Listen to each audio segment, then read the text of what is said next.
The serried rows of white headstones in lovingly tended Commonwealth war cemeteries stand as silent testament to the price that this country has paid to help restore peace and order in Europe.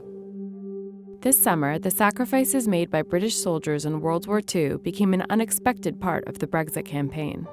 I'm walking through the ruins of Coventry Cathedral, bombed and destroyed by Nazi warplanes 75 years ago. And now... Controversially, both sides appealed to the legacy of World War II to make their case. The Remain side argued that Britain had fought in the war to unify Europe, not to abandon the continent at a time of need. Leave supporters said that Britain had fought for national sovereignty and that the British people would be damned if they let bureaucrats in Brussels rule them from afar. It seemed like Britain's political campaigners were in a tit-for-tat battle to claim the legacy of World War II as their own. So we went to meet some living war veterans, all men in their 90s, to talk about how they voted in the EU referendum. The referendum, I voted for out.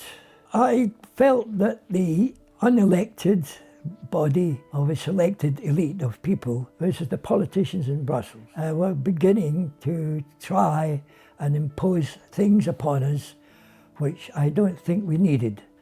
We weren't in Europe in the first place. Stay out of it, let them go on with what they want to do. I voted to remain. I thought it was still in its infancy.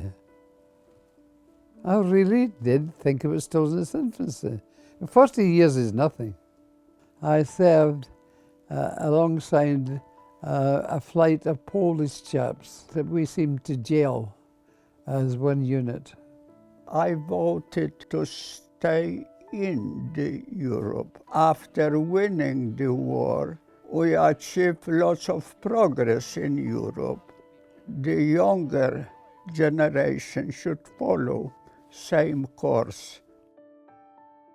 How did you vote in the recent referendum? Oh, definitely out, 100%. David Cameron gave a speech a few months ago, and in it he suggested that if Britain left Europe, it would increase the risk of war on the continent. Do you think that's right? Well, to me, that's bollocks, absolute bollocks. He knows nothing about war.